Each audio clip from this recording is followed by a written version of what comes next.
You're listening to BBC Radio 4. Paul Shabon is in conversation with Mariella Frostrup about his new novel In Open Book, which starts in an hour from now. Over the coming weeks on Radio 4 and Radio 4 Extra, we'll be focusing on the Gothic Imagination. In the classic serial, we'll feature new productions of Dracula and Frankenstein. Howard Brenton's Bloody Poetry will be next week's Saturday drama, and over on 4 Extra, there'll be 3 new Gothic dramas over the coming weeks. Now, to start it all, we have the first of a 2-part adaptation of Bram Stoker's Dracula, the dark novel that sent out shockwaves on its publication in 1897 and still has the power to disturb. Starring Nicky, Henson and Charles Edwards, this week's classic serial is Dracula, in a new version by Rebecca Lenkiewicz. A stranger in a strange land. He is no one.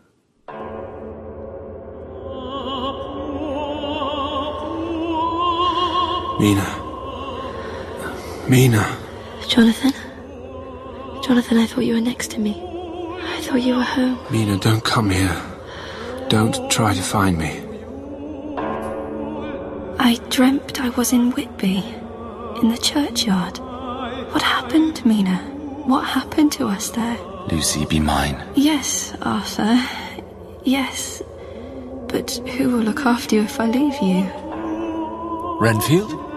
Why are you crying? I want to be as tall as my master. I am no longer young, and the walls of my castle are broken. Jonathan, my love, where are you? 3 women coming towards me. I'm lying down. Their teeth are so white, lips like rubies. Kiss me, all 3 of you. Now. He is young and strong. There are kisses for us all.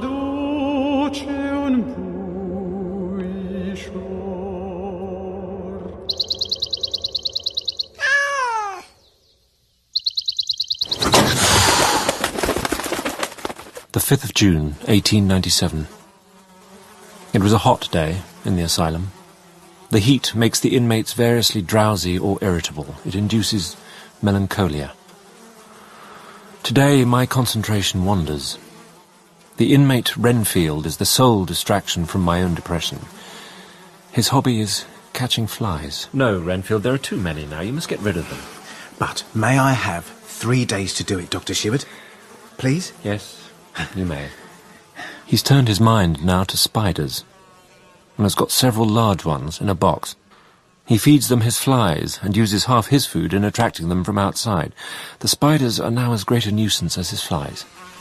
A fly, Dr. Sheward. A big one. Here, in my hand. Renfield? What?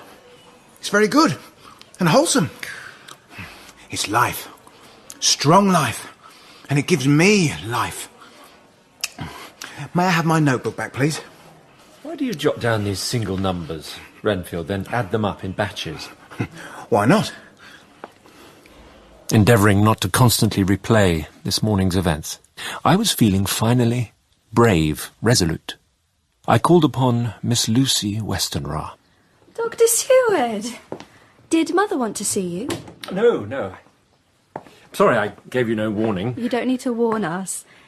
It's not bad news, is it? No, it's more social. Good. Shall I ring for tea? Thank you. How are your patients? Oh, they're well. Well, not completely well, of course, but well. Well, they're sheltered. Miss Lucy. Yes? I have come here to ask something of you. Shall I get Mother? She's just lying down. No, it's you, specifically. Are you all right? Yes. You have a bag packed in the hall. I'm going to Whitby with my friend, Mina Murray. I've not met her. It's marriage. Would you consider... I feel very strongly towards you. Love you. What? You look rather shocked. Yes. It was a mistake. I'm mistaken. I thought you might But you don't. You're shocked. I'm sorry. Please don't apologise. Perhaps I should have written. I thought the best way was to ask. I should go. You don't have to leave. No, you wouldn't want some time to think about. No, you don't want that. I'm sorry. Please, no. I must go. Thank you. Thank you. And here I sit, locked back in with my mad folk. I shall take chloral in order to sleep. If only it could erase one's incessant emotions as well. How awful for you. It was. Because he's a good man. I hate to hurt him. He's been very kind to Mother throughout her illness. One day, someone will come along and you'll fall. He has. I have. Now. Mina, I'm in love. In love? With whom? Arthur. Arthur Holmwood. You don't know him. You've never mentioned him before. It's all been rather sudden. But it's real. Absolutely real. He's just... It feels complete when I'm with him. And is he in love with you? He says he is. Yes, of course he is. He is. We just are. You just know. You know when it's real, don't you? Yes. Yes, you do. Yeah, you do. His father's Lord Godalming, for heaven's sake. But Arthur's not at all like that. He's just himself. And Jonathan will be back soon. I'm sure of it. He hasn't written for 5 weeks. I'm very glad for you, Lucy. Very. I'm sorry. Being euphoric. And I know you're so worried. No, you should be happy. I just wish he'd send a word. A line. You said yourself that all things Western slow down after Budapest. Yes, but one can't help but think about illness. The fevers over there. He's sorting through contracts and there's no post. That's all it is. Yes. And look, we must celebrate. You're like him, Mina. He's very intelligent and intuitive and funny and he's beautiful. He reads to me. I shall like him very much if he makes you happy. Jonathan will be back within the month. I can sense it. I keep having an image of him trapped somewhere. He's probably drinking beer in some remote inn. No post, but plenty of vodka. Possibly. Let's head back. You mustn't get ill again.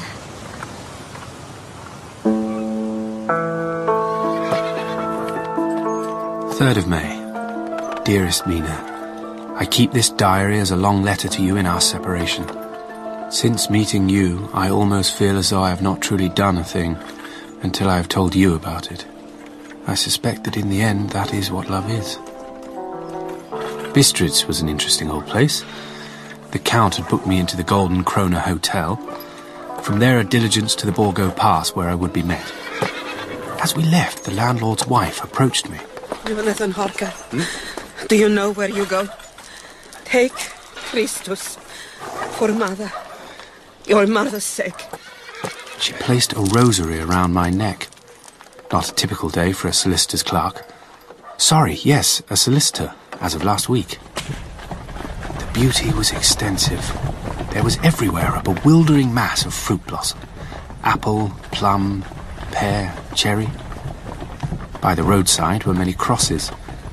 Peasant men or women kneeling before a shrine. When it grew dark, the passengers became excited, restless. Where are we, driver? Borgo Pass. I looked out, but there was no sign of the Count's vehicle. You come on to Bakovina. Return tomorrow. Better the next day. I'm afraid I can't. The Count's expecting me. Let me out here. I'll simply wait. No. Travel on with us. Look, there. Isn't that a carriage coming down the cliff road? Whoa! Drove at an incredible speed towards us. The Count's carriage stopped. I climbed in. I looked back at my late companions. They crossed themselves.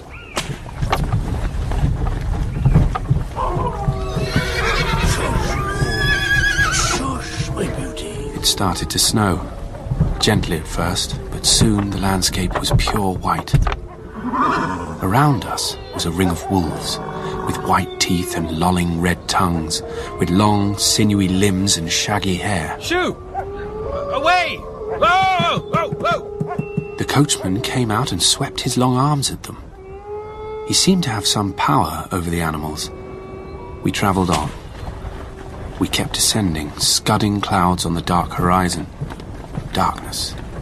And then a haze.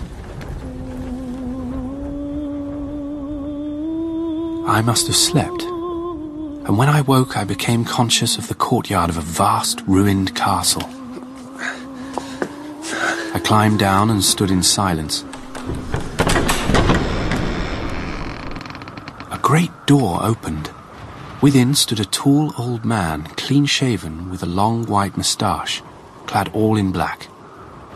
He stood very still and held an antique silver lamp. He motioned me in now with his right hand. Welcome to my house.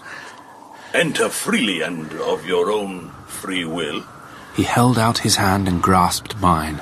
His grip was fierce and as cold as ice. Go safely, and leave something of the happiness you bring. Count Dracula? Yes, Mr. Hargreave. Come in. The night air is chill. You must need to eat and rest. Your bag? We walked up a winding stairway. Your room. I trust you will find all you wish. I washed, then joined my host. Supper was laid out. You will excuse me that I do not eat. But I have dined already, and I do not sup. At this moment, a pack of wolves started to howl outside. The Count looked towards the window, intent, pained almost. He leaned across me. I recoiled. Listen to them. The children of the night. What music they make. The profound feelings of the hunter. But you must be tired. Your bedroom is all ready. Sleep now.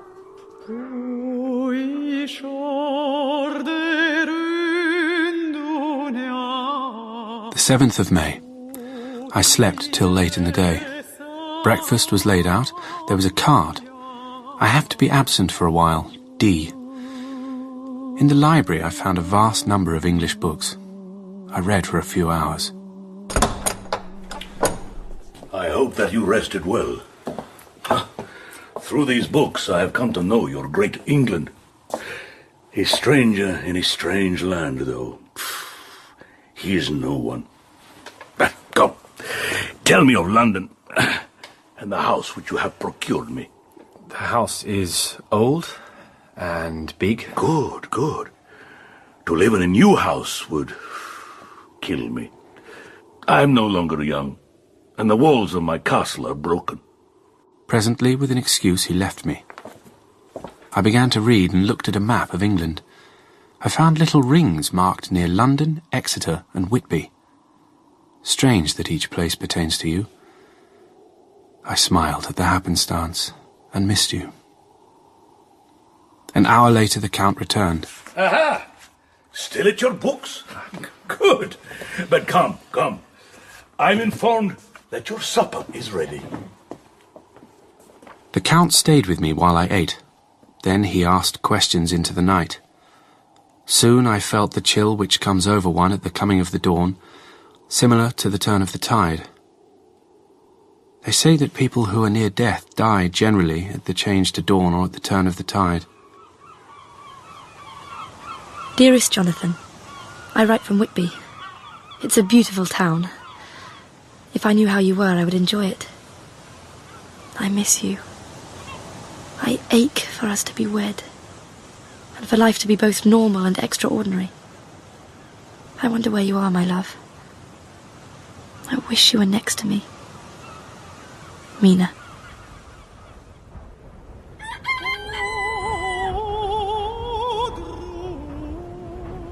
Darling Mina, I hope that you are well, my love. Last night I was talking till around 5 with the Count. This morning, well, the details... I had hung my travelling mirror by the window and had just started to shave. Good morning. What? Oh, I didn't see you. Oh, you have cut yourself. I had not seen him behind me in my glass. He stood next to me now, and there was still no reflection of him in the mirror. Oh, the blood. It is trickling down your chin. This is the word, yes? Trickling. It is. Get off me! What are you doing? Oh! Why do you wear this superstitious rubbish? It's a rosary. You've hurt my throat. You cut yourself. This is the cause. He hurled my mirror into the courtyard below. There are bolted doors everywhere. I feel like a prisoner. The only possible exit is the windows. When I returned to my room, the Count was making my bed. So, there are actually no servants in the house. It must have been the Count who drove me here. Tonight I leaned from my window. Mina, something was moving a story below me in the darkness. It was the Count. He crawled down the castle wall over the dreadful abyss. He was face down with his cloak spreading out around him like great wings. His fingers and toes grasped the corners of the stones, and he moved downwards fast like a lizard. Tonight he went out again. I explored the various stairs and passages. One vast room was full of dust and ruin. I drew a great couch to the windows. Then, in the moonlight opposite me, were 3 young women. Their bodies threw no shadows. They approached, and then... I don't remember. The moisture shone on her lips and tongue. Lower and lower went her head as her lips went below my mouth and to my throat. Hot on my neck, the skin of my throat tingling. Soft, shivering touch of her lips, and now the hard dents of 2 sharp teeth touching. Pausing. My eyes closed. Ecstasy. How dare you! Back, I tell you all. This man belongs to me. He never loved. He never knew pain. Yes, I too can love. Now, go. Go. I must awaken him, for there is work to be done. You will give us nothing. You leave us to starve. Look, sisters. She points at a bag which he has thrown upon the floor. It is still breathing. It moves as though there was some living thing within it. Take it, take it. Mine. The women close around the abducted child. Horror. I awake back in my bedroom. The Count must have carried me here. And now a woman in the courtyard. I peer down. Her hair is dishevelled. Her hands are over her heart, breathless. She cries out for the return of her child. She curses me. Wolves appear and circle round her.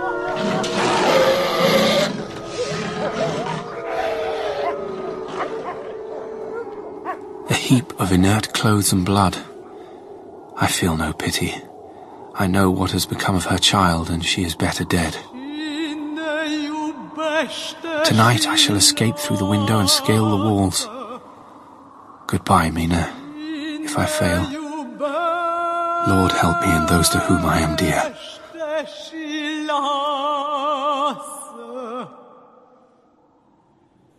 19th of August.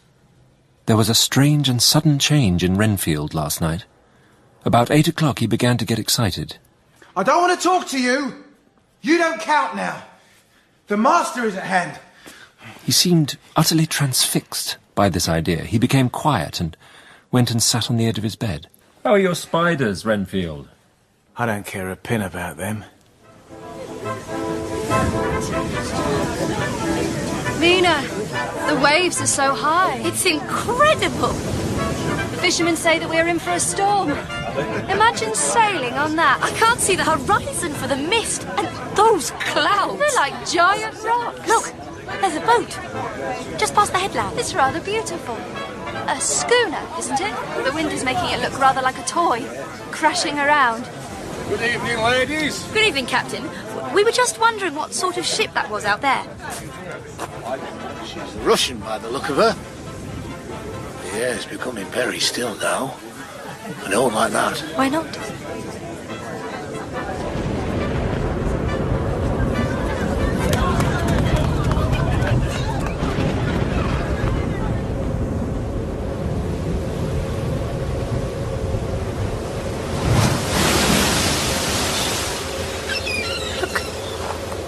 schooner. It's racing towards us.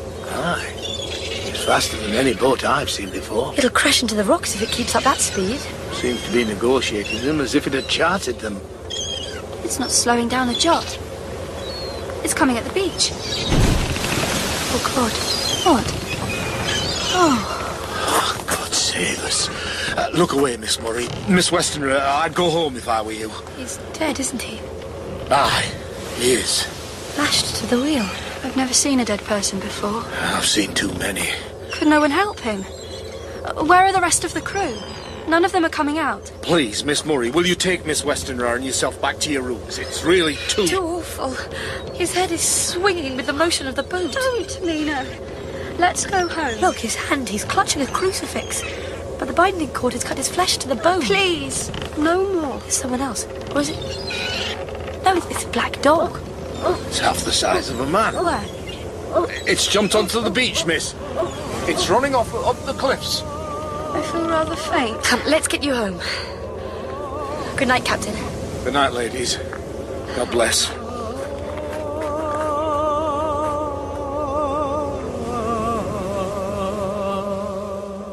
I'm weary tonight, and low. If I don't sleep at once. Chloral, the modern Morpheus, no. No, I shall take none tonight. Insomnia. 2 in the morning. I'm wide awake. Sir! Dr. Seward! It's not my watch. It's Dr. Casey's. I know, Doctor, but we need you. What is it, Simmons? It's Renfield, sir. He's escaped. What? There was a loud noise. I looked in and he'd wrenched out his window. He's run towards the Carfax house. He's climbing a tree to get into the grounds. Well, it's just ruins. And gated. Fetch a ladder, 3 or 4 men. We'll get in round the back. He can't get out. Yes, sir. I crossed the wall. I could see Renfield's figure just behind the house, so I ran after him. Master, I'm here to do your bidding, Master. I found him pressed close against the old iron-bound oak door of the chapel. I'm your slave, and you will reward me, for I shall be faithful. We closed in on him. Let go of me! He's in a straight waistcoat now, and he's chained to the wall in the padded room.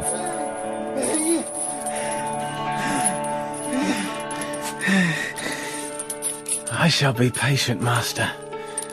It is happening. Happening.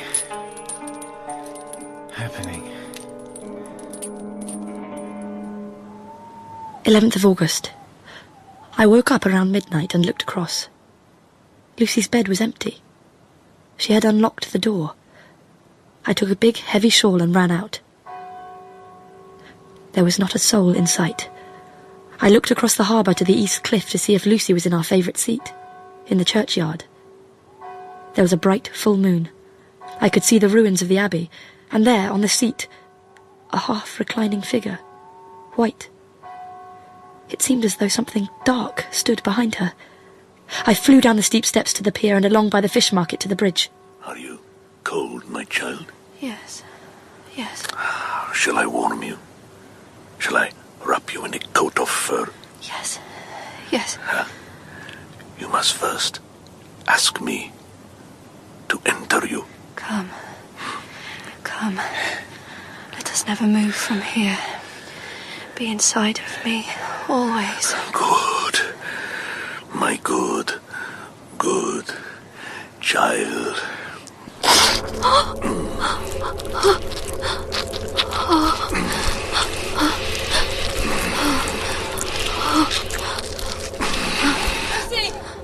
Lucy! Mina is coming. The dark figure behind her raised its head. I could see a white face and red, gleaming eyes. I go, my love. I ran to her. Lucy was half reclining over the back of the seat. I flung my warm shawl over her, fastening it at her throat with a safety pin. I must have pricked her with it, for she put her hand to her throat and moaned. Lucy Westenra, you must come home now. She rose without a word. We are home and Lucy is sleeping. Same day, noon. Lucy looks better this morning, revived. But my clumsiness hurt her. The pin made 2 little red points on her neck, and on her nightdress a little blood. The 13th of August. I found Lucy sitting up in bed, asleep, pointing to the window. I looked out. The moon was behind the clouds. A great bat, circling, then gone. Lucy lay down and slept. I went out for some air. I looked up at our window and saw Lucy. I waved. She did not see me. She was fast asleep, and by her was something that looked like a good-sized bird. Are you a bird? Or a man? I am all things. I am your dreams. Half man, half bird. A bull with feathers. I am all. Give me your neck now. It's yours. Am I yours?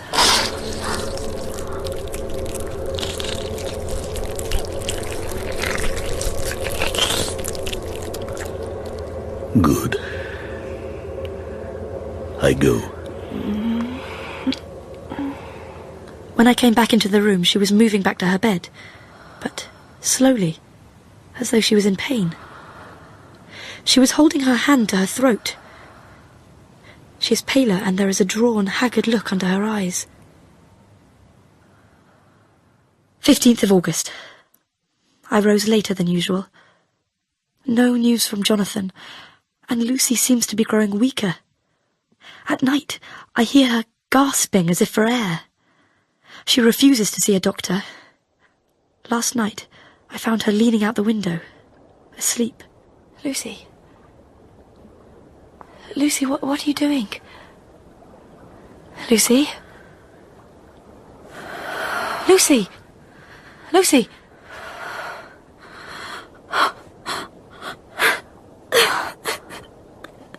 I'm ashamed. Of what, my darling? I don't know, Mina. I do. I'm no longer... I have lost... You're tired is all you are. I'm confused. You're seeing a doctor on our return to Hillingham. No. Yes, you are. Come to my bed. Oh, you're like ice. I wrapped my arms around her. She shivered and started in her sleep. The tiny wounds on her throat are larger than before. The edges of them are faintly white, with red centres. 19th of August. Joy, joy, joy! At last, news of Jonathan. He has been ill, that is why he did not write. He's being looked after by nuns in a hospital in Budapest. I am to leave in the morning and go over to him. I shall help to nurse him and then bring him home. Budapest, 24th of August. My dearest Lucy. Well, I found my dear one. Oh, so thin. He's only a wreck of himself, and he does not remember the past few weeks. Mina, there should be no secret, no concealment. I have had a great shock. What happened is written in this notebook, and I do not want to know it. Take it and keep it. Read it if you will. I put the book under his pillow. We are to be married in an hour. Jonathan sat up in bed, propped up with pillows. When he kissed me and drew me to him, it was like a solemn pledge between us. Your ever-loving, Mina Harker.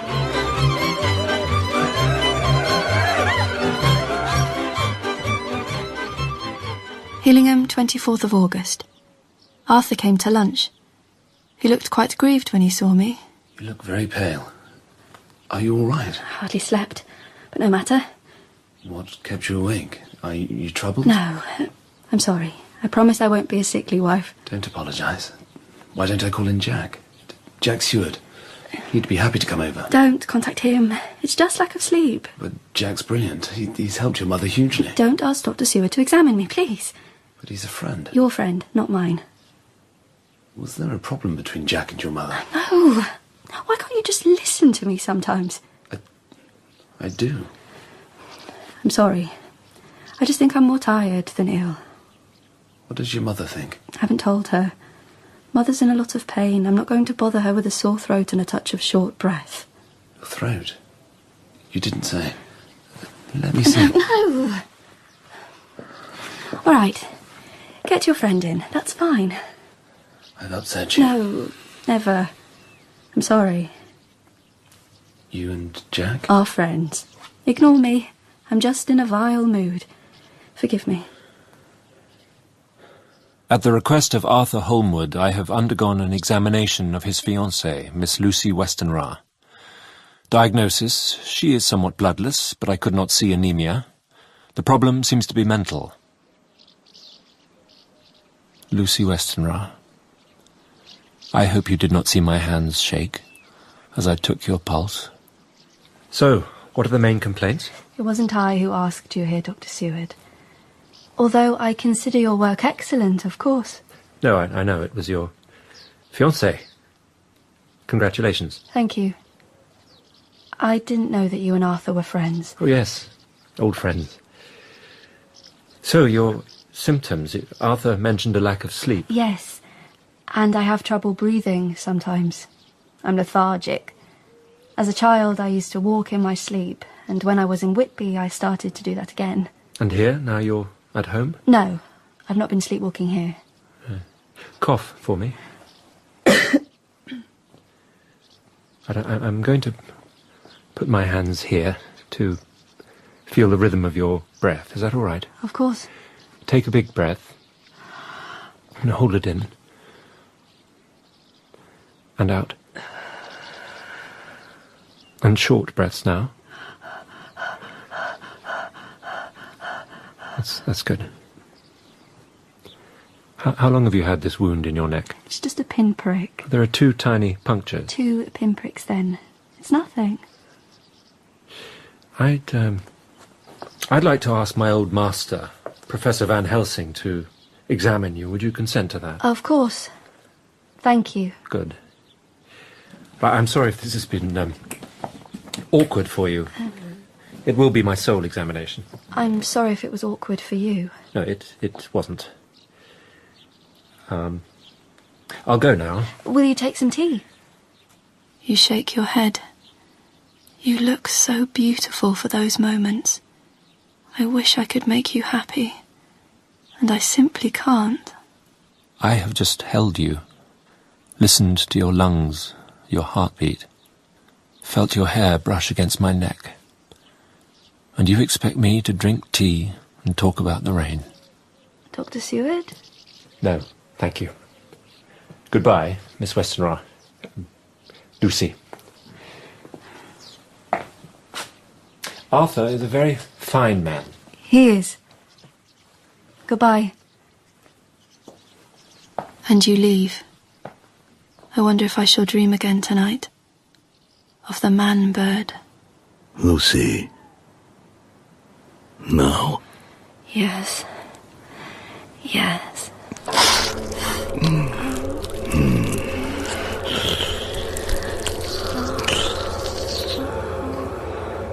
Enough? I have more. So do I. Many more, you naive child.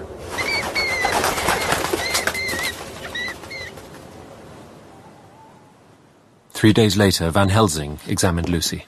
Life and death, Jack. This is life and death. I will speak further of it when we have time, but for now it is imperative that you come back with me to Miss Lucy's rooms. We went upstairs.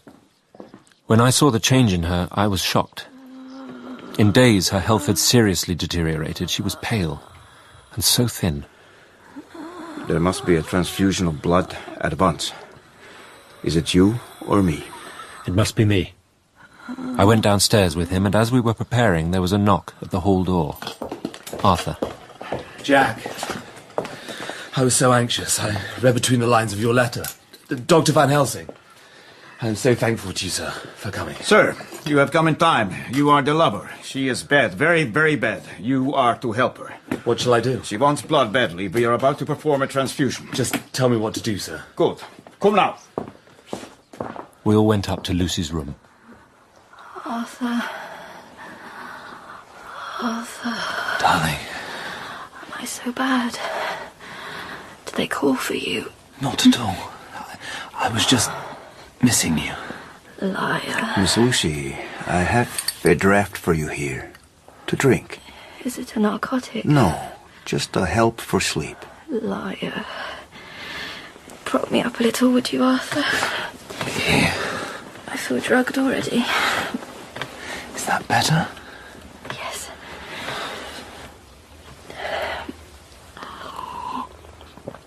Now, recite for us a poem. Any poem. A child's song. Who rides so fast through the wind and the wild? It is the father holding his child. The Earl King, he took the child.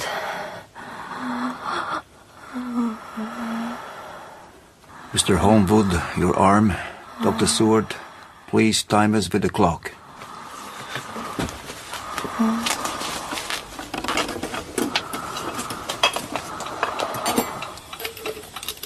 As the transfusion went on, something like life seemed to come back to Lucy's cheeks.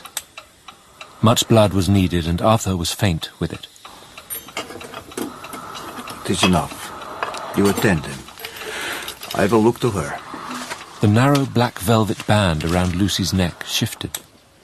It showed a red mark on her throat. Van Helsing stared at it. I took Arthur downstairs. Don't just look at the food, Arthur. Eat. You must. Is she dying, Jack? No, the colour came back to her face. You saw that. But what's wrong with her? We'll find out. But you must keep yourself well for her sake. And your father's. Yes. Yes. I must see if Van Helsing needs me. Of course. Don't hide anything from me, will you? No. I shan't. Lucy slept. We examined her. Van Helsing looked at her neck intently. What do you make of that mark on her throat? What do you make of it? It's 2 punctures over the external jugular vein. Not a clean wound. There's no sign of disease. But the edges are white and worn, looking as if by some trituration. It's friction or grinding. Well? That's all I can make out. I must go back to Amsterdam tonight. There are books there which I want. You must remain here and watch. You must not sleep. I shall be back as soon as possible. I sat up with Lucy. Towards dusk, she woke. She looked much revived. Where's Arthur? He's gone to see his father. I assured him you were on the mend. You should rest. Try to sleep more. I'm afraid to. Then it just... Why? You're getting better. You know that. I dread what I'll see. In my sleep state. Why? What have you seen? I don't know. I fear it. Look, I'm not leaving the room. And if I see any evidence of bad dreams, I will wake you. Thank you. Then I shall try to sleep. And like a child, as soon as she had given up the will to battle against sleep, she went to it, oh so suddenly, and looked so peaceful. Her lips were slightly parted, and her breast rose and fell with the regularity of a pendulum. There was a smile on her face. In the early morning, her maid came, and I returned to the asylum. Renfield was steady. He had been quiet. For 2 nights now, I have not slept. I went back to Lucy's to check upon her progress. You see for yourself. I'm quite well. You're worn out. You must stay in the room opposite mine. I shall leave this door open, and your door too. I'll sit with you. No, you shall not. I'm quite well, and I shall be the nurse now. Sleep.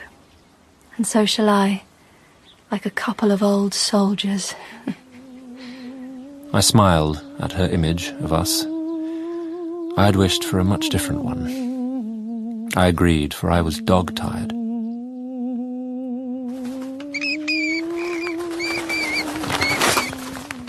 Undo the band around your neck. Yes. Yes.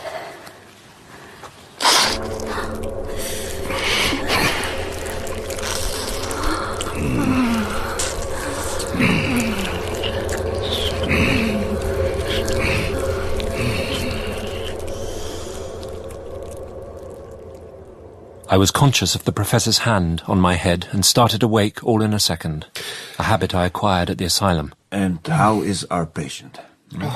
Come, let us see. I opened the blind, whilst Van Helsing stepped over to the bed. Gott in Himmel. Lucy was unconscious, white, cold. Her lips were bluish, and the gums seemed to have shrunken back from the teeth. Quick, bring the brandy.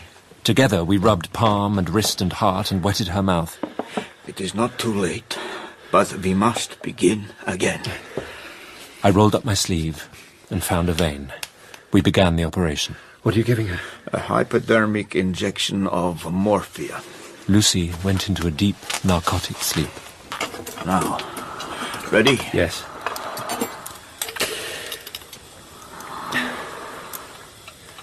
I felt curiously proud when I saw a faint tinge of colour steal back into the pallid cheeks and lips. Enough. You took more from Arthur. He is her lover, her fiancé. You have work to do for her and for others. This will suffice. How could Lucy have been drained of so much blood? How? These tiny punctures, they're so ragged. The edges look exhausted, no? Indeed. Where is the nearest telegraph office? About a mile down the hill. Good. So, I shall be back presently. Lucy woke, alert, a few hours later. What happened last night? I feel less well than yesterday. Sometimes you can feel a setback to progress, but you're still making a good recovery. So I simply slept? Yes. Oh, strange. How is my mother? She's not too well, but Lydia is looking after her, and they talk a lot. Yes, incessantly. Good. Thank you, Jack. I felt pride and an acute sadness that my blood was flowing in her veins. Secretly. Van Helsing returned in a couple of hours.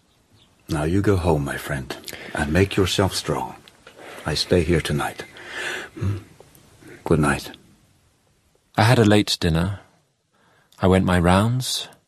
Renfield just stared at me when I looked in on him. Silent. He looked pained. Sad. The 11th of September. I went over to Hillingham. I found Van Helsing in excellent spirits and Lucy much better. A big parcel from abroad. For you, Miss Lucy.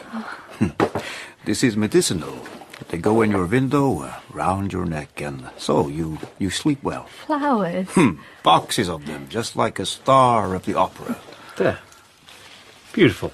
I don't think opera divas wear garlic around their necks, Professor. They are from Harlem. Come with me, friend doctor, and you shall help me deck the room with it. First he locked the windows, then rubbed the flowers all over the sashes, the door and fireplace too. He made a second wreath for Lucy's neck. There. Take care you do not disturb it, and do not tonight open the window or the door. I promise. And thank you both 1,000 times for all your kindness to me. I came back to the asylum, tired but content. Something about Van Helsing's absolute faith made me feel hopeful, joyful even. And being so close to Lucy... Lucy Westenra, soon to be Lucy Holmwood. Yes, well, joy comes, and as fast it is smarted or blasted. I heard Renfield talking to himself through the walls. Some banging and shouting. The 13th of September. Van Helsing and I arrived at Hillingham at 8 o'clock. It was a lovely morning, bright sunshine. Lucy's maid greeted us. You'll be glad to know, sirs, that Miss Lucy is better. I looked into her room and saw her, but did not go in, lest I should disturb her. Good. Very good. I checked on her in the night. She was sleeping so sound she never heard me come in, but the room was terrible stuffy. I chucked those flowers out and opened a bit of the window to let in some air. Excuse me, sirs. The Professor's face turned ashen grey. God. Come. We must see and act. We must fight him all the same. Together we went up to Lucy's room. Her face had the same awful waxen pallor. Today, you must operate. I shall provide. You are weakened already. He locked the door. Again the operation, again the narcotic, again some return of colour to the ashen cheeks. Van Helsing rested now. So, Jack Seward, you did not expect such cases from your medical school, no? Nor for you to be draining your professor of his lifeblood. Tell me, Miss Lucy, what is she to you? A friend. Ah, well, they are rare and must be preserved. You look in pain, Jack. So I will watch now. Miss Lucy should wake from sleep in an hour, fresh and bright. The 17th of September. Tonight, I was posting up my books, which had fallen sadly into arrear. Suddenly, the door was burst open. Renfield? You! Renfield, put down that knife. Put it down, now. Do you want to go back to the padded cell? No! You won't hold me back from seeing him when he comes! Now, you cut me! Stop! Stop now! I shall punch you to the ground, I mean it! But you... stop me! Always! You stop me! Doctor! Simonsky, take him away. Your wrist, sir. You're bleeding.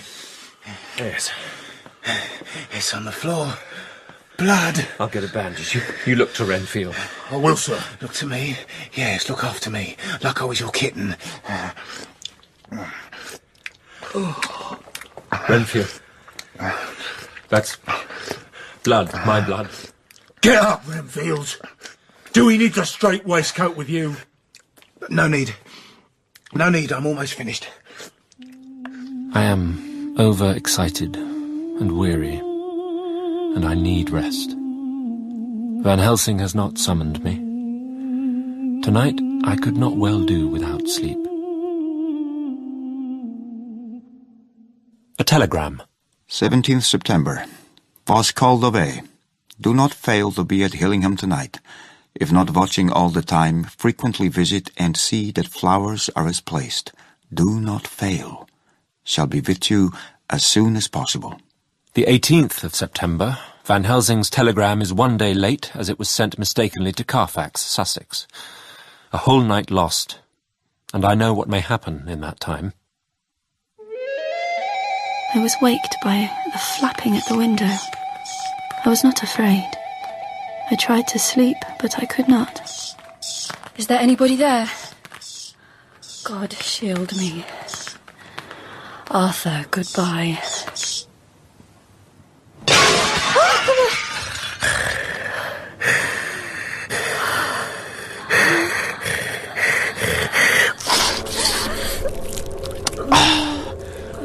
Do not fear, my child. All is pleasure.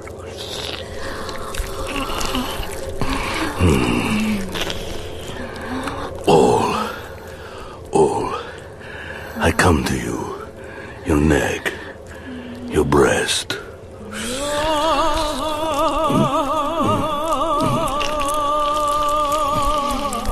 Always.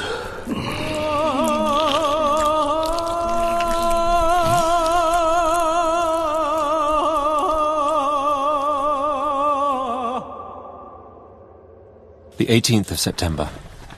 I drove at once to Hillingham and arrived early. A terrible fear began to assail me. We stopped at the gate, and there was Van Helsing running up the avenue. How is she? Did you not get my telegram? I only received it this morning. Then I fear we are too late. God's will be done. There was no sound from her room. On the bed lay Lucy, her face white and still more drawn. The flowers were stripped from her neck. The two little wounds looked horribly white and mangled. The professor bent over her, his head almost touching her breast. She breathes. Quick, bring the brandy. Van Helsing rubbed the brandy on her lips and gums and on her wrists and the palms of her hands.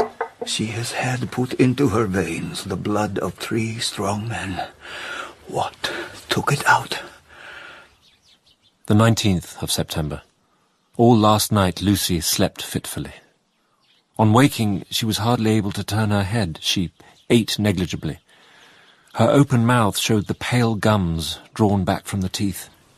They are longer and sharper than usual. Arthur, don't kiss me.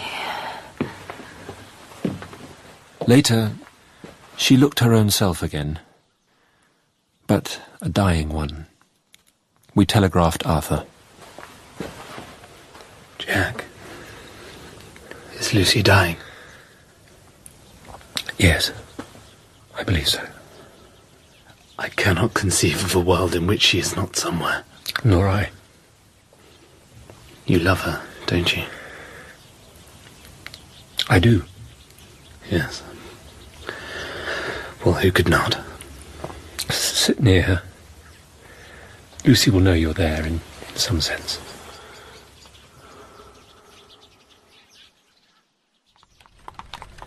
This afternoon, a carrier's cart with 2 men stopped outside. I watched them from my window. They pointed towards Carfax and asked the porter about access to the ruin. Renfield leant from his window below mine. Dogs! Curs! You men! You are not fit to serve him! Shut up, you foul-mouthed beggar! Dogs! Unfit! Unfit!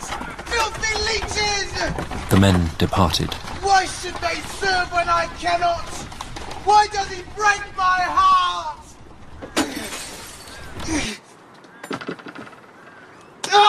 Renfield landed on the courtyard awkwardly, his foot at an angle. Simon! It's Renfield! Simon!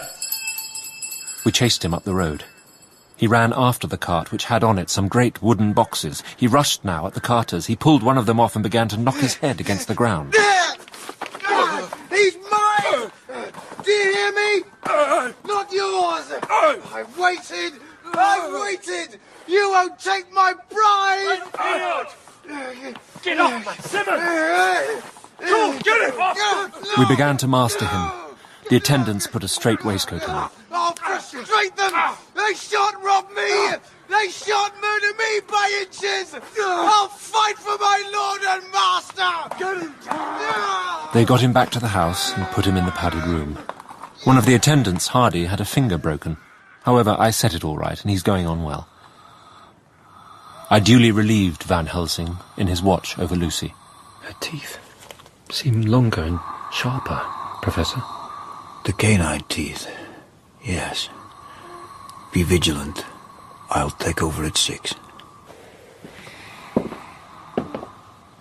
Alone I sat with this poor, troubled girl.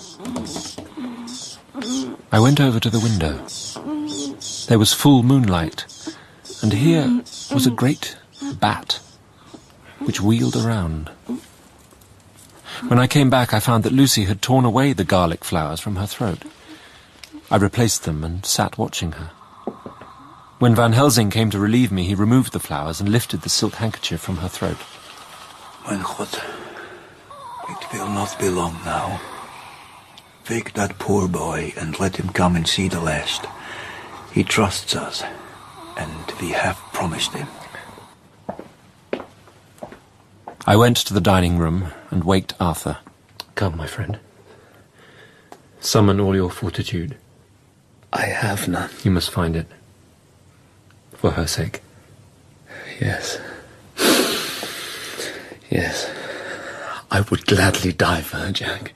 I know. When we came into the room, Lucy opened her eyes. Arthur, oh my love, I am so glad you have come. Kiss me. Arthur bent to kiss her, but Van Helsing swooped upon him. Not on your life! Not for your living soul and hers! You think to stop it, but nothing can stop it. What, my love? I need it. You shall not have it! Lucy's sharp teeth clamped together. Then her eyes closed. When she opened her eyes again, they were once more soft. She took Van Helsing's large hand and she kissed it. My true friend, and his. Oh, guard him and give me peace. I swear it. Come, my child. Take her hand in yours and kiss her on the forehead, and only once. Their eyes met instead of their lips, as at that moment she lost consciousness. And so they parted. Van Helsing took Arthur's arm and drew him away. It is over. Poor girl. There is peace for her at last. It is the end. Not so, alas. Not so. It is only the beginning. What do you mean? Just what I say. It is the beginning.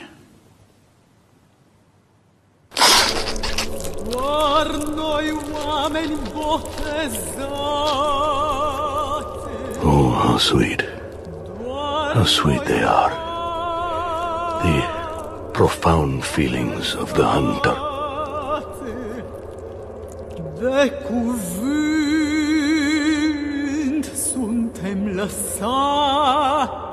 In Part 1 of Dracula, by Bram Stoker, adapted by Rebecca Lenkiewicz, Count Dracula was played by Nicky Henson, Jack Seward by Charles Edwards, Dr. Van Helsing by John Dougal, and Renfield by Don Gillet. Mina Murray was played by Ellie Kendrick, Lucy Westenra by Scarlett Brooks, Arthur Holmwood by Joe Sims, and Jonathan Harker by Michael Shelford. The child was Harper Bone. Other roles were played by Christine Absalom, Robert Blythe, and Patrick Brennan.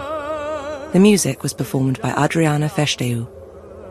Dracula was adapted by Rebecca Lenkiewicz and directed by Jessica Dromgoole.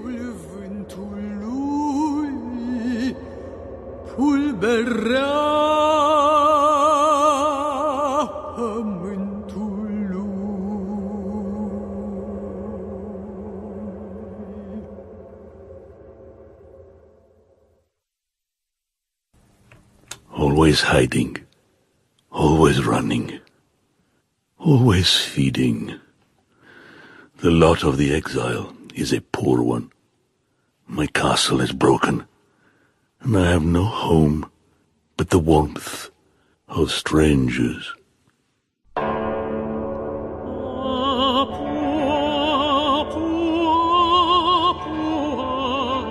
Miss Lucy is dead. How was the blood lost or wasted? And why, in the pampas, are there bats that come out at night and open the veins of cattle and horses and suck dry their veins? In some islands off the western seas, there are more bats which hang on the trees all day. Then, when the sailors sleep on the deck, the bats flit down on them, and the men die.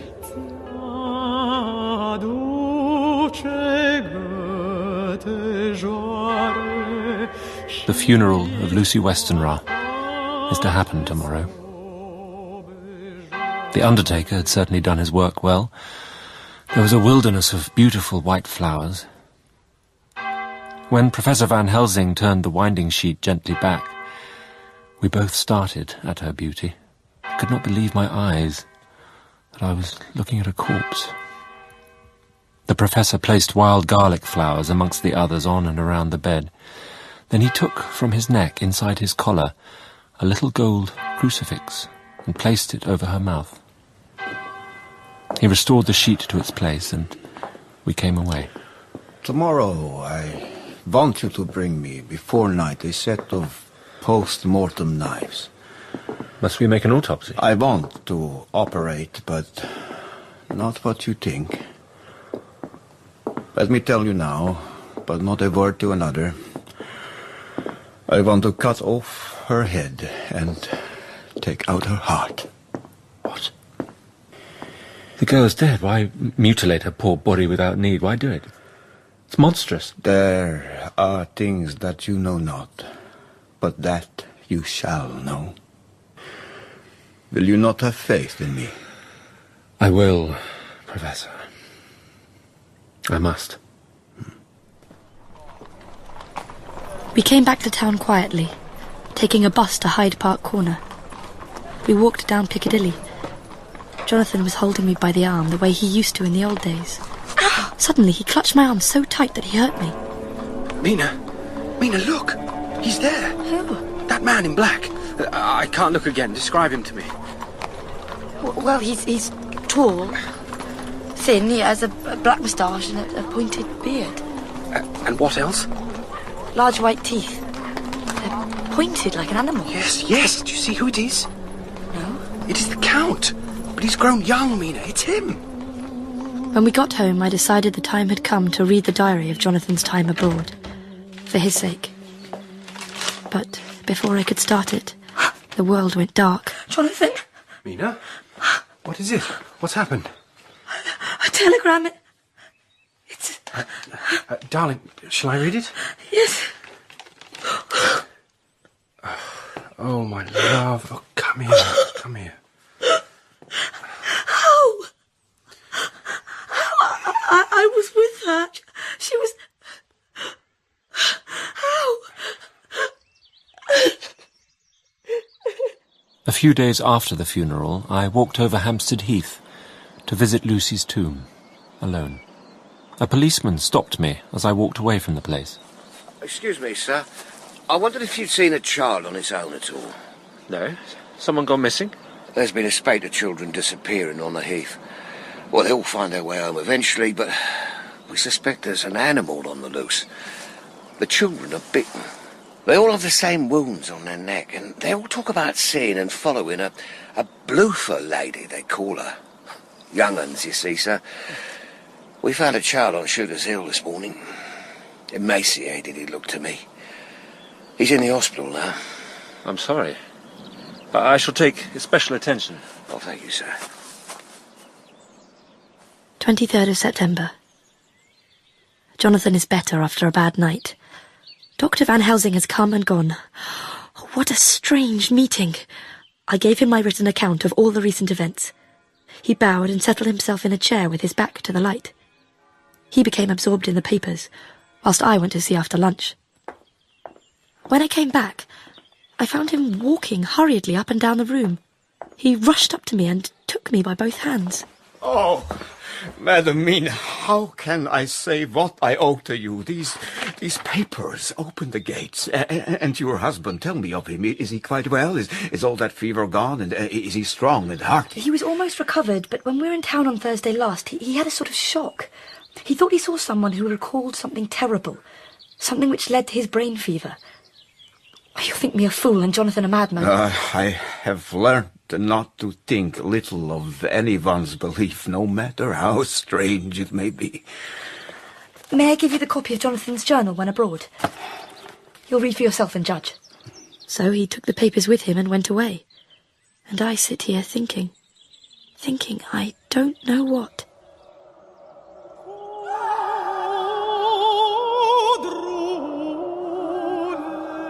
Renfield has become, to all intents, as sane as he ever was. I had a letter from Arthur, written on Sunday, and from it I gather that he is bearing up wonderfully well. Van Helsing and I discussed the children who'd been going missing. Well, the injuries these children sustained? It's like Lucy's. 2 holes puncturing their neck. And what do you make of it? Whatever it was that injured her has injured them. That is true indirectly, but not directly. Do you mean to tell me, friend Jack, that you have no suspicion as to what Miss Lucy died of, not after all the hints given, not only by events, but by me? Of nervous prostration following a great loss or waste of blood. And how was the blood lost or wasted? My thesis is this. I want you to believe. To believe what? To believe in things that you cannot. You think, then, that those so small holes in the children's throats were made by the same that made the holes in Miss Lucy? I suppose so. Would it were so? No, it is worse. Far, far worse. What do you mean? They were made by Miss Lucy. Are you mad? Would I were. Tonight I go to prove it. Dare you come with me? Yes. We dined at Jack Straw's castle, along with a little crowd of bicyclists and others who were genially noisy. About 10 o'clock we started from the inn. It was then very dark. At last we reached the wall of the churchyard, which we climbed over. We found the Westenra tomb. Van Helsing went about his work systematically. Holding his candle, he located Lucy's coffin. Another search in his bag, and he took out a turn screw. What are you going to do? To open the coffin. You shall yet be convinced.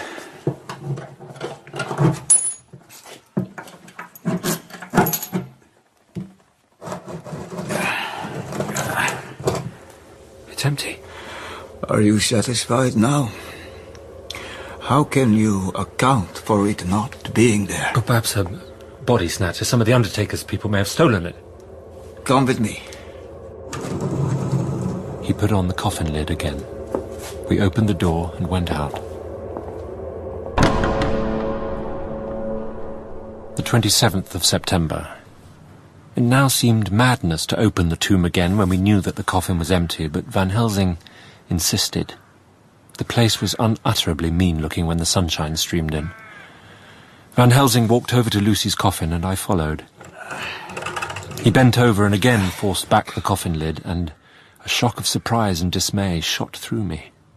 There lay Lucy, seemingly just as we'd seen her the night before her funeral. She was, if possible, more radiantly beautiful than ever, and I could not believe that she was dead. The lips were redder than before, and on the cheeks was a delicate bloom. Is this a juggle? Are you convinced now? See her teeth. They are even sharper than before. With this and this, the little children can be bitten. Are you of belief now, friend Jack? No, she may have been placed here since last night. Indeed, that is so. And by whom? But someone has done it. And yet she has been dead 1 week. Most people in that time would not look so. I had no answer for this. Van Helsing studied the face of the dead woman, raising the eyelids and looking at the eyes. She was bitten by the vampire when she was in a trance, sleepwalking. What? You start. In trance she dies, and in trance she is undead too. There is no malign there, see. And so it make hard that I must kill her in her sleep. What? Kill her? If she is dead, as you believe, then what difference, my friend? How will you do it? I shall cut off her head and fill her mouth with garlic. Then I shall drive a stake through her body. Doar noi oameni botezați, doar noi oameni botezați. Last night I was almost willing to accept Van Helsing's monstrous ideas, but now, after a good sleep, I wonder if his mind can have become in any way unhinged. Today, Arthur and I came into Van Helsing's room. So, good. I want your permission, my boy, to do what I think good this night. It is, I know, much to ask. Dr. Van Helsing, if you can assure me that what you intend is Christian and honourable, then I give my consent. I accept your limitation. What is it we are to do? I want you to come with me to the churchyard at Kingstead. Where Lucy is buried. And when there? To enter the tomb. Is this some monstrous joke? No, we must open the coffin. This is too much. Miss Lucy is dead, is it not so? Yes, then there can be no wrong to her. But if she be not dead... Has there been some mistake? Has she been buried alive? I go no further than to say that she might be undead. What do you mean? Is this all a nightmare, or what is it? We are truly on the verge of one, Mr. Holmwood. I ask you, may I cut off the head of the dead Miss Lucy? No! Not for the wide world would I consent to the mutilation of her dead body. Are you insane? I have a duty to do, a duty to others, a duty to you, a duty to the dead, and by God, I shall do it. All I ask you now is that you come with me, that you look and listen. Come with us, Arthur, as her protector. It was just 1:15 midnight when we got into the churchyard. The night was dark, with occasional gleams of moonlight between the dents of the heavy clouds that scudded across the sky. When we'd come close to the tomb, I looked well at Arthur. Are you all right? Yes. Yes. This is her coffin. Jack, you were with me here yesterday. Was the body of Miss Lucy in here? It was.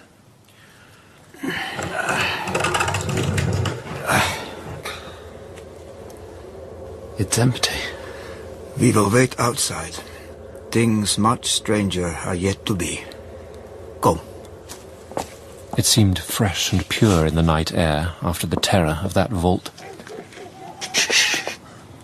Van Helsing pointed, and far down the avenue of yews we saw a white figure advance.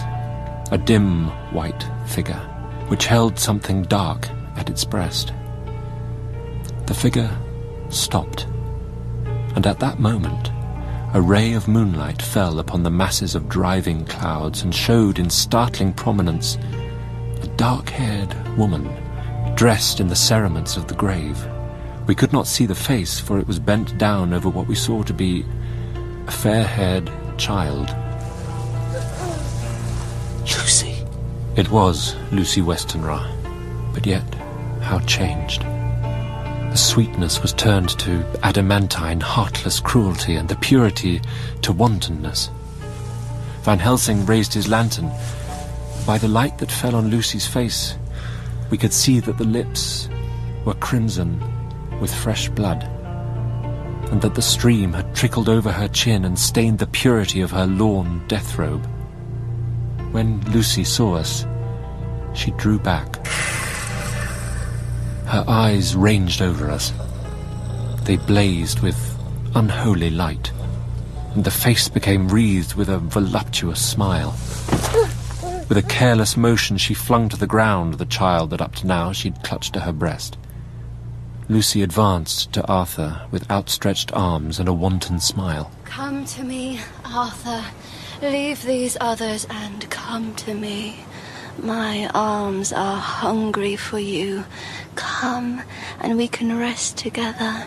Come, my husband, come. Van Helsing sprang forward and held between them his little golden crucifix. No! No, it hurts! No! Within a foot or two of the door, Lucy stopped. If ever a face meant death, we saw it at that moment. Answer me, oh my friend. Am I to proceed in my work? Do as you will, friend. Do as you will. Returning to the tomb, we entered. Lucy lay there in all her death beauty. Is this really Lucy's body? It is her body, and yet not it. But wait a while, and you shall see her as she was, and is. So. What are these things? It is a soldering iron, operating knives, a round wooden stake. And a hammer. I see. All that die from the preying of the undead become themselves undead and prey on their kind.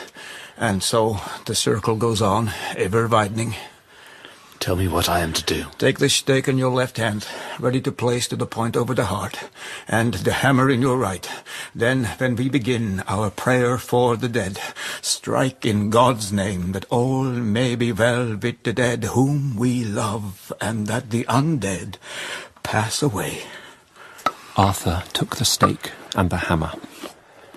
Van Helsing opened his missal and began to read. Arthur placed the point over the heart, and as I looked, I could see its dint in the white flesh.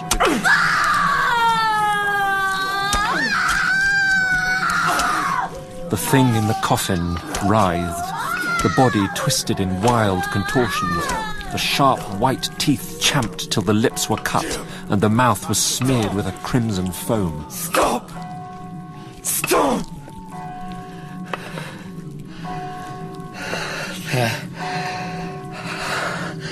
She is Lucy again, isn't she?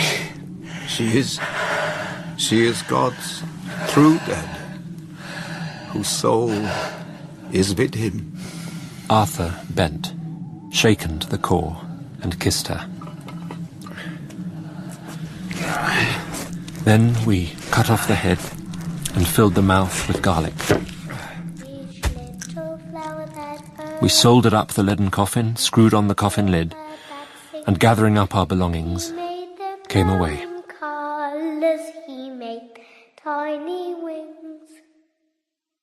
The 30th of September. Mr. Harker arrived at 9 o'clock. He got his wife's wire just before starting. Strange that it never struck me that Carfax, the very next house, might be the Count's hiding place. We had enough clues from Renfield. All things bright and... The bundle of letters relating to the purchase of the house were with the transcript. I looked in on Renfield.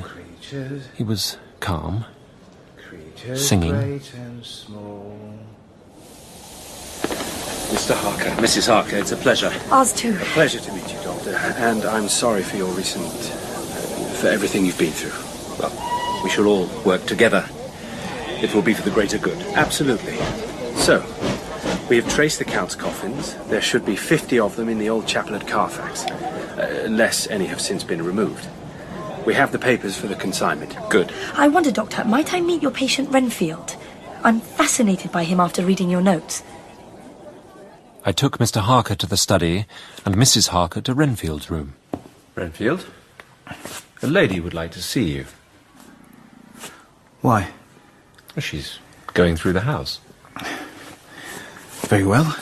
Let her come in, by all means. But just wait a minute till I tidy up the place. His method of tidying was peculiar. He simply swallowed all the flies and spiders in the boxes before I could stop him. Good evening, Mr. Renfield. What are you doing here? My husband and I are staying on a visit with Dr. Seward.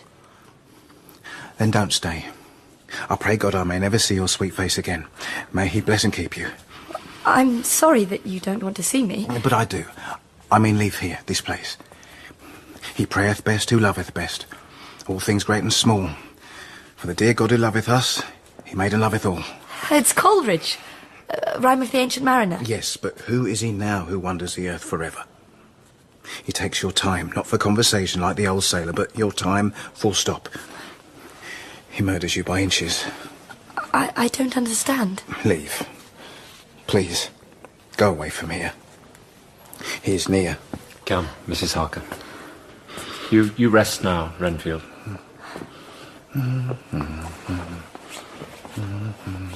30th of September. We have all been summoned to Dr. Seward's study by the Professor. This vampire which is amongst us is of himself so strong in person as 20 men. Will you join me in trying to defeat him? I answer for Mina and myself. I am with you, for Lucy's sake, if for no other reason. Dr. Seward simply nodded. We all took hands, and our solemn compact was made. So, he may not enter anywhere at the first unless there be someone who bid him to come. His power ceases at the coming of the day. Some of the boxes at Carfax have been removed. We must trace them, then capture and kill this monster. We shall break into Carfax at 5 in the morning. We have tools. Mrs. Harker, we shall see you at breakfast. Yes, Professor. I shall go to bed and pretend to sleep.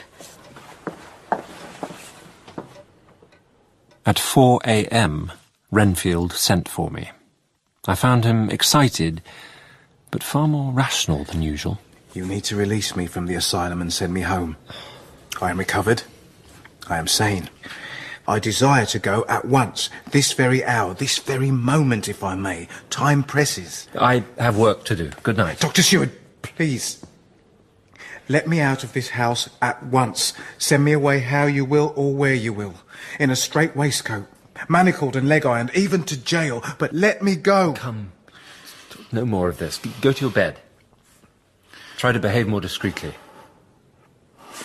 Without a word, he rose and, moving over, sat down on the side of the bed. You will, I trust, Dr. Seward, do me the justice to bear in mind later on that I did what I could to convince you tonight. I will, Renfield. We took our way to the abandoned house next door. I have my whistle. We'll stay together, won't we? It's not for us. It just might be useful. A crucifix for each of you. And put these flowers round your neck. So, here we are.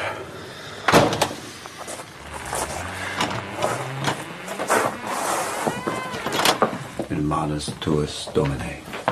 The dust is almost like a carpet. Footsteps. Look. Yes. Recent ones. You know this place, Jonathan. You have copied maps of it. Which is the way to the chapel? This way.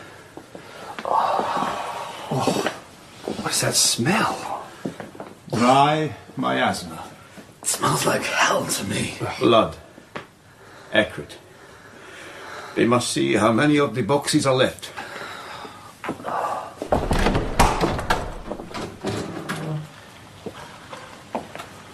Here. You count the far side, I'll note these. What is that movement in the corner? 18 over there.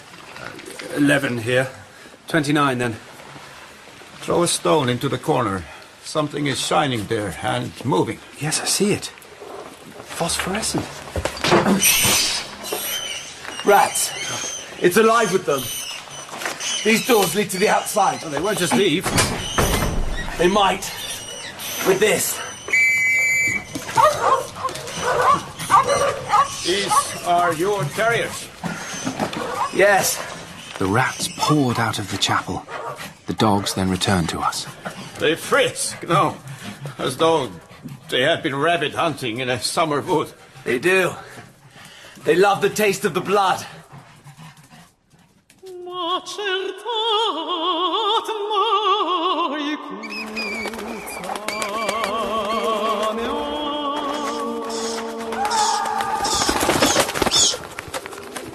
Jonathan? Johnny? Yes, if you like. I am Jonathan. Johnny. I am every man. May I come to you? Come. Come into me.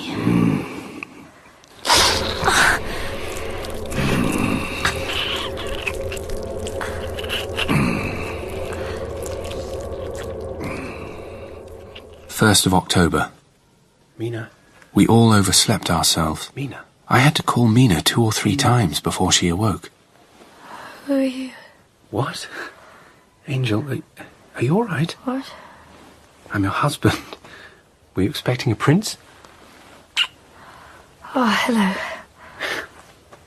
I can't move, I'm so tired. I dreamt about mist. Hmm? It became a sort of pillar of cloud in the room. Then it was a fire and 2 red eyes. A white face bent over me. Perhaps Dr. Seward could give you a dose of chloral tonight. Yes. He said that chap Renfield wants to see you again. Does he? What? Don't go if it'll upset you. Oh, no, but I will. My day has passed as though I was sleepwalking. I was so tired. Poor Mr. Renfield. He was very gentle. And when I came away, he kissed my hand. God bless you. Truly, God bless you. And all creatures. In some way, it affected me much. I'm crying when I think of him. Dr. Seward has given me a little opiate, a sleeping draught. A new fear comes now, that I may have been foolish in thus depriving myself of the power of waking. I might want it.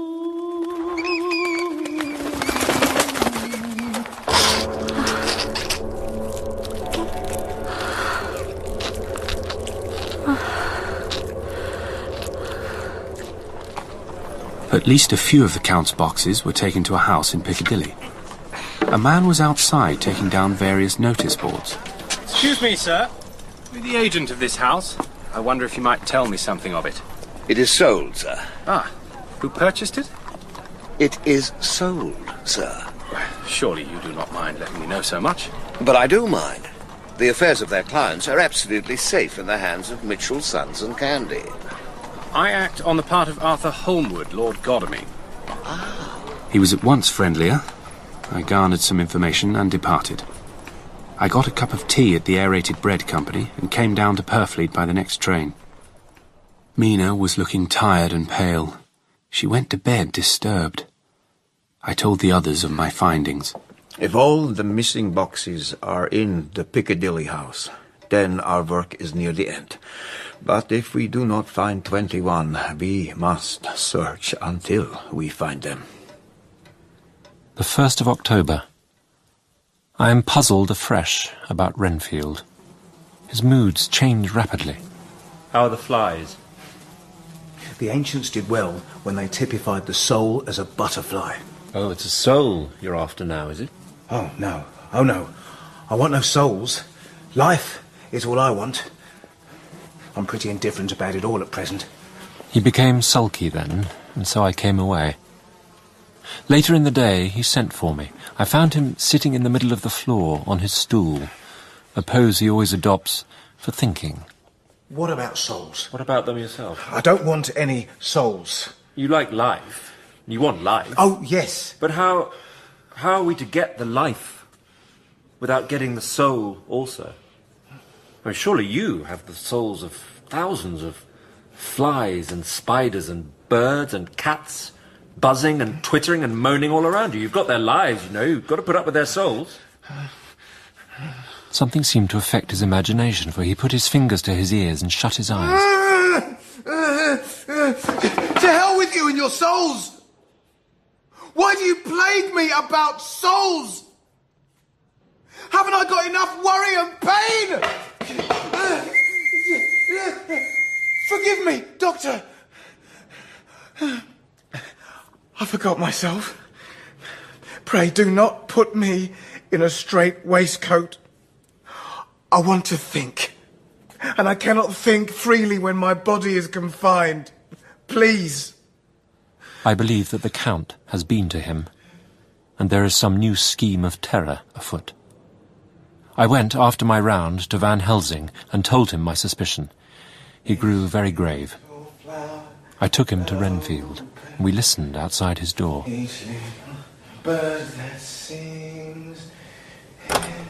When we entered, we saw with amazement that he'd spread out his sugar as of old. Tonight I watched him through the observation trap. He was sleeping soundly. We must sterilize all the imported earth between sunrise and sunset. What is it, Simmons? Renfield, Doctor. He's been attacked. He's on the floor in a pool of blood. What happened? I've no idea. I went to move him. His face was beaten to a pulp, sir. Pardon the expression. Could he have done that to himself? No, sir. His back is broken. Both his right arm and leg, and the whole side of his face are paralysed. But how could the two things occur? If his back was broke, he couldn't beat his head. And if his face was like that before the fall out of bed, there would be marks of it. I stared at Renfield now. A poor excuse of colours and contortions. One could hardly call this a man. Go to Dr. Van Helsing. Ask him to come here at once. Van Helsing returned, bearing with him a surgical case. Send the attendant away. They must be alone with him when he becomes conscious. After the operation. Thank you, Simmons. You'd better go your round. Dr. Van Helsing will operate. Sir. Simmons withdrew. The real injury was a depressed fracture of the skull. They must reduce the pressure. The whole motor area seems affected. The suffusion of the brain will increase quickly, so we must trophine at once. As Van Helsing operated, I dreaded the words Renfield might speak if he regained consciousness. He might die at any moment. We shall operate just above the ear.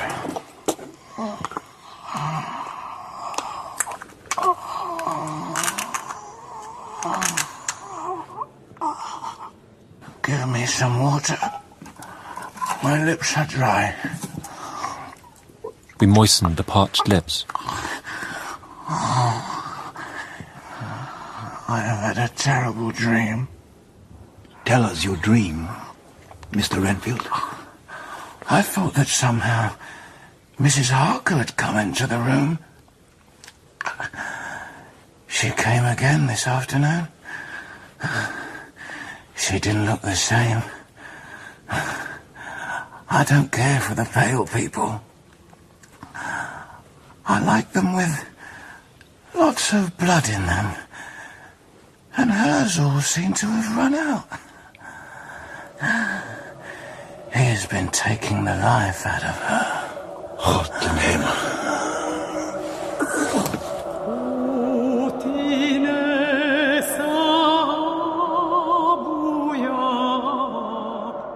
We rushed to the Harker's door. We threw ourselves against it. With a crash, it burst open. The moonlight was bright. On the bed beside the window lay Jonathan Harker, breathing heavily as though in a stupor. Kneeling on the near edge of the bed, facing outwards, was the white-clad figure of his wife. By her side stood a tall, thin man clad in black. His face was turned from us. It was the Count.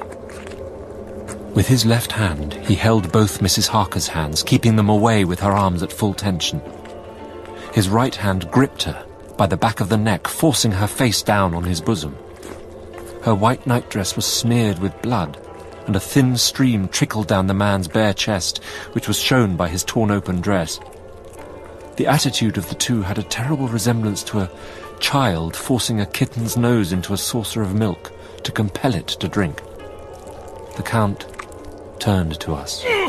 With a wrench which threw his victim back upon the bed as though hurled from a height, he turned and sprang at us. Then he leapt through the window. Van Helsing and I moved forward to Mrs. Harker. From her throat trickled a thin stream of blood. Her eyes were mad with terror. Then she put before her face her poor, crushed hands. I can do nothing with poor Madam Mina for a few moments. I must wake Jonathan from this stupor.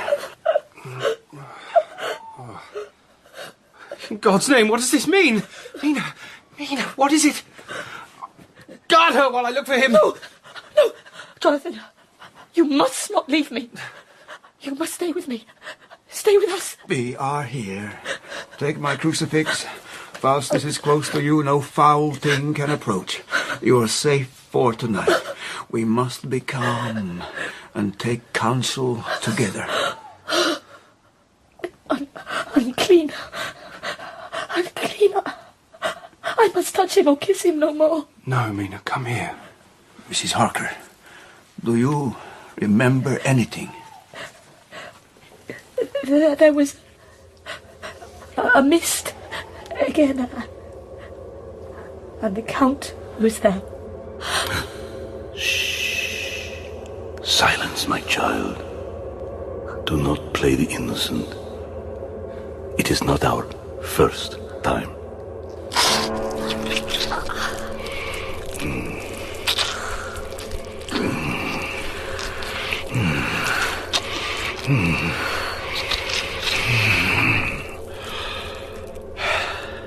You would help these men to hunt me, but you are now flesh of my flesh, blood of my blood.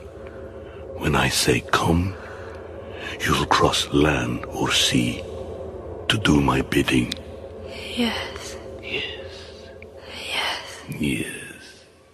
Then he pulled open his shirt, and with his long nails opened a vein in his breast. When the blood began to... He took my hands, restrained my arms, he seized my neck and pressed my mouth to the wound so that I must either suffocate or swallow some of them. Mina. I want to die. It's best that I die, truly. Truly. You must not die. And we must be practical. And you can help us, Miss Mina. Infinitely. Will you? Yes. Yes. If I can. So, 2 of us will wait for him in the Piccadilly house. Another will search for the other earth boxes at Bermondsey and Mile End. I shall wire to my people to have horses and carriages where they'll be most convenient. No, we should take cabs. Are we all armed? We are. Now, Madam Mina, let me see you armed against personal attack. On your forehead I touch this piece of sacred wafer. In the name of the Father, the Son, and... It hurts. There's a mark, isn't there? A burn, a scar. It's nothing. We must pledge, all of us, to help each other. It is so dark. I pledge. And I. And I. And I. And I. We all travelled to the house in Piccadilly. We had the locks changed and entered. The stench from within was overwhelming. We waited. Believe me, my friends, we shall not have long to wait now. We should have ready some plan of attack, so that we may throw away no chance. Hush. There is no time now. Have all your arms. Be ready. We waited. Suddenly the Count leapt into the room. Harker threw himself before the door. Harker had ready his great kukuri knife. For my wife! A scratch. Superficial. Compared to your wife's wounds, it is invisible. Oh! Gold! Keep it! I shall have your wife, and you can take my money. Count, take the crucifix. Eat the wafer. Away! Away! Keep that vile instrument of death away from me! You think to baffle me? You, with your pale faces, all in a row, like the sheep in a butcher's shop. My revenge is just begun. Your girls that you all love are mine already, and soon you will be my jackals when I want to feed. He passed quickly through the stable door and fastened it behind him. By the time we forced it open, there was no sign of him. Later, I was awakened by Mina. Go. Call the Professor. I want to see him at once. 2 or 3 minutes later, Van Helsing was in the room in his dressing gown, and Arthur was with Dr. Seward at the door. Madam Mina?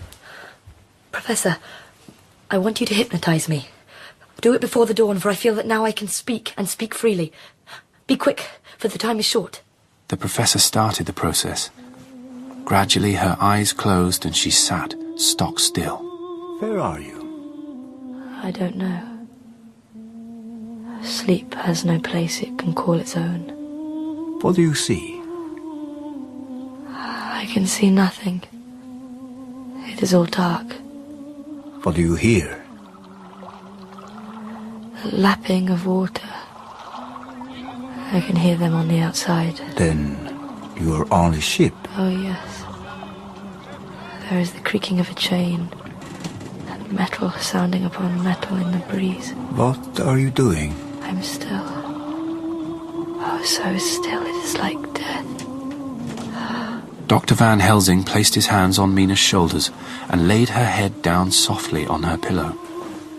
We go off tomorrow, Dr. Seward, Mr. Holmwood, to find what ship and whither bound. Jonathan, you stay with Madam Mina.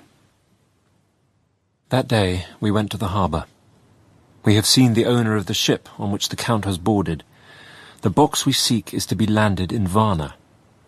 We are to meet here in my study in half an hour and decide on our course of action.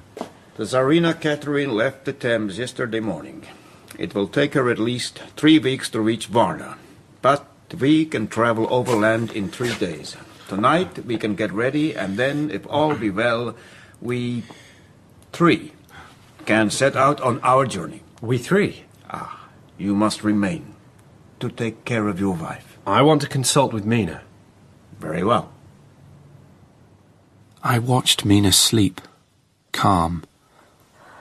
Then she opened her eyes. Jonathan, I want you to promise me something on your word of honour. I promise. Promise me that you will not tell me anything of the plans formed for the campaign against the Count. Not a word. She solemnly pointed to the scar. I saw that she was in earnest. I promise. We slept, but Mina woke me early and asked me to call the professor. Dr. Van Helsing, I must go with you on your journey. But why? When the Count wills me, I must go, by any device. That way you may find him. Good. You shall with us. Jonathan, you must promise me that should the time come, you will kill me. When you shall be convinced that I'm so changed that it is better that I die than that I may live, you'll drive a stake through me and cut off my head. Mina. Promise. I promise. 15th of October, Varna. Throughout the journey, Mina slept nearly all the time.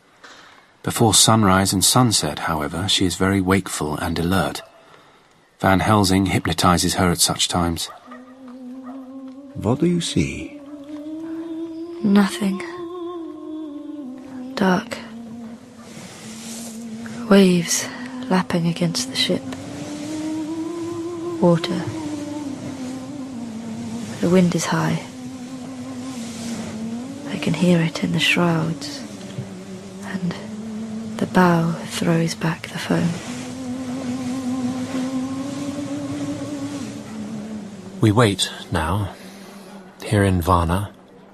Another day, and no tidings of the Tsarina Catherine. She ought to be here by now. I fear that the Count is escaping us. I have a telegram. The Count's boat entered Galatz at 1 o'clock today. He's tricked us. When does the next train start for Galatz? At 6:30 tomorrow morning. How on earth do you know that? If we go to Castle Dracula, we must go by Galatz, or at any rate through Bucharest, so I learned the train times.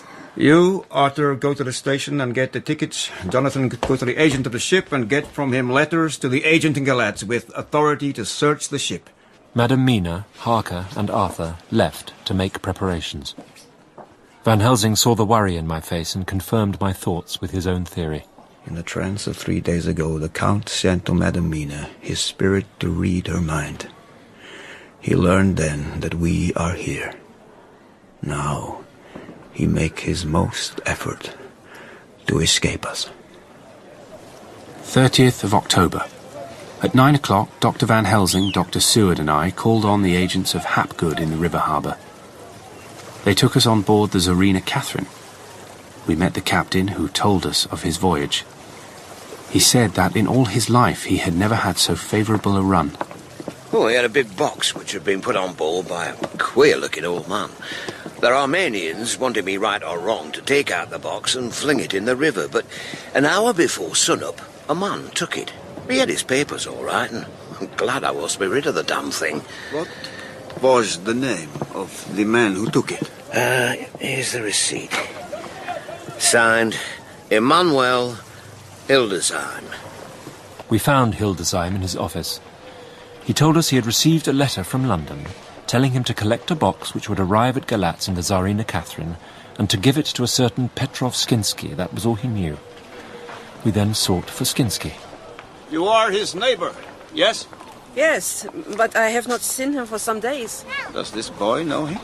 Who is running down the street as though he were on fire? Everyone knows Skinsky. Roland, you must come with me. Skinsky is dead in the churchyard. His throat had been torn open. Van Helsing and I walked back to the hotel and relayed our news to the others. My theory is that some Slovaks are transporting the Count by water to his castle. In my trance I heard cows low and water swirling level with my ears and the creaking of wood. The Count was on a river in an open boat. Look, the river most suitable is either the Prut or the Surette. We'll need a steam launch and horses. Professor Van Helsing and I are to leave by the 11:40 train tonight for Vereshti, where we are to get a carriage to drive to the Borgo Pass. Jonathan sets off on a steamer, and Arthur and Dr. Seward on horses. We are rushing along through the darkness. The cold from the river seems to rise up and strike us. 1st of November, evening. We have found nothing of the boat we seek. We have now passed into the Bistritza, and if we are wrong in our surmise, our chance is gone. We have overhauled every boat, big and little. If we could only go faster. But we cannot. The engines are doing their utmost. Seward and Arthur ride along the other river, and soon we shall meet. 31st of October. Arrived at Vereshte at noon. We have 70 miles before us. Later. The houses are very few. The dear horses are patient and good. We got to the Borgo Pass just after sunrise yesterday. This is the way. How know you it? Jonathan wrote of it. We go on for long, long hours and hours. We are going up, and all is oh so wild and rocky, as though it were the end of the world. We have had only the rest needful for the horses. We must push on. We shall never feel happy till we get the launch in sight again. There are signs of snow coming, and if it falls heavy, it will stop us. All yesterday we traveled, always getting closer to the mountains and moving into a more and more wild and desert land. Madam Mina still sleep and sleep. Finally, I too held down my head and slept. When I awoke, I saw a castle. What are you doing, Professor? Why are you drawing a circle around me? I break the wafer down so, and now you are well guarded. Will you not come over to the fire? Yes. Ow! It hurts. The circle hurts me. Good.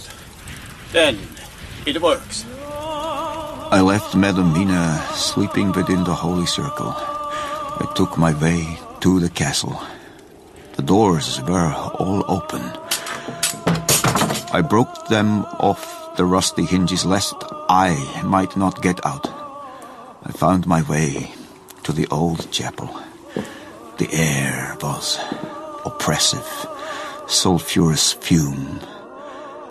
There were at least 3 graves to find.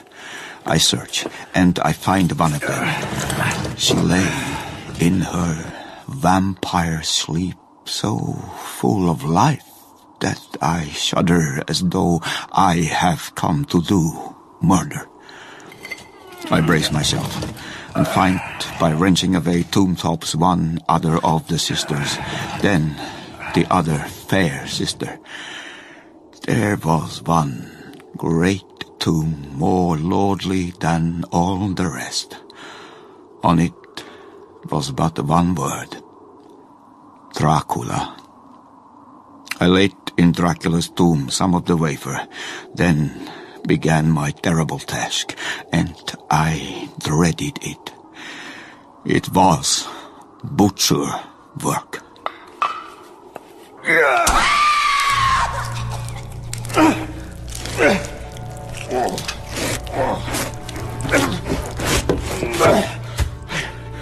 One.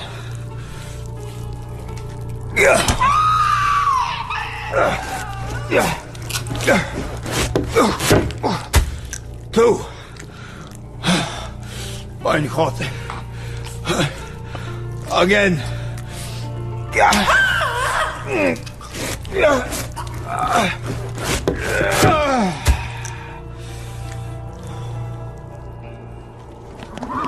We ride and ride. The snow brings the wolves down from the mountains. We ride to the death of someone, God alone knows who or where or what, or when, or how it may be.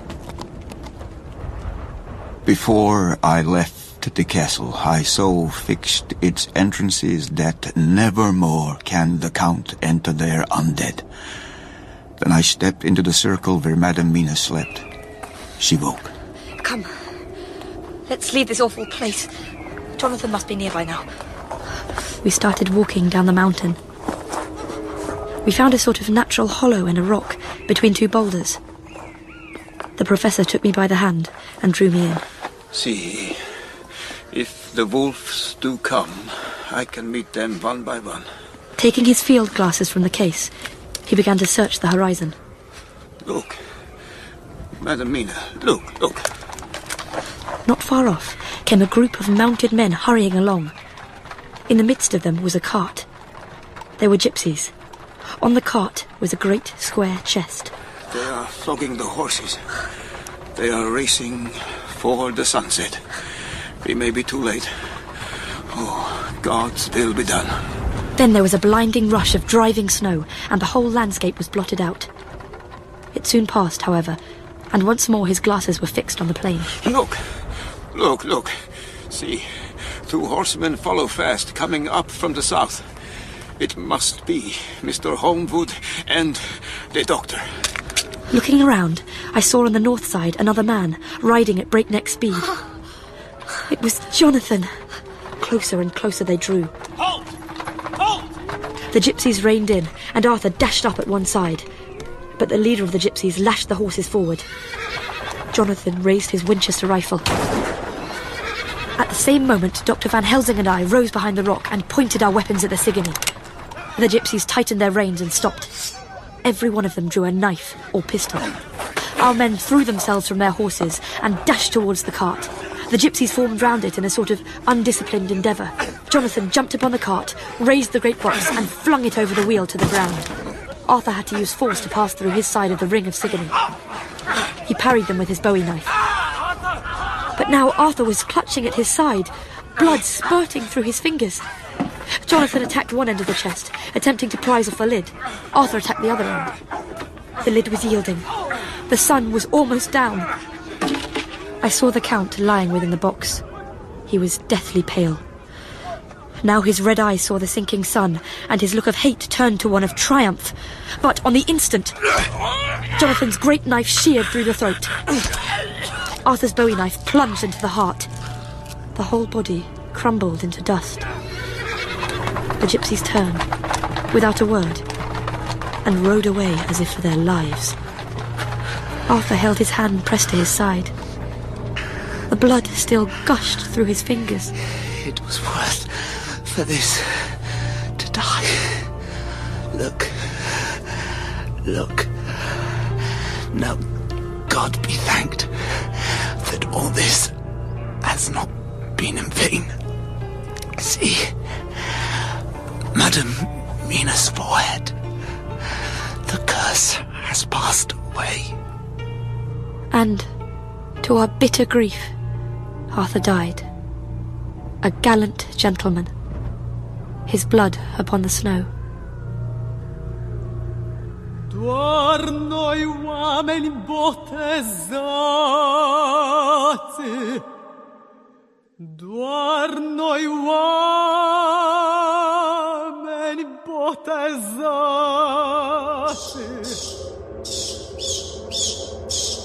The walls of my castle are broken, and I am no longer young. All things bright and But beautiful, gone, all creatures do you suppose? great and small, Truly? all things wise and wonderful, the Lord Shh, my child.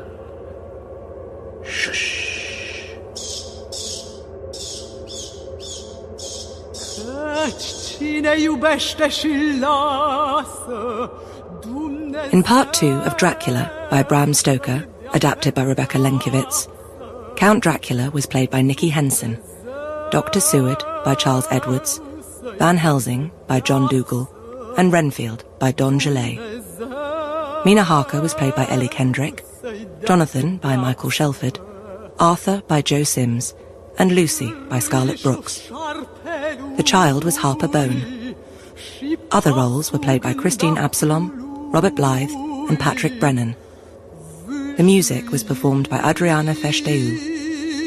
Dracula was adapted by Rebecca Lenkiewicz and directed by Jessica Drumgoole.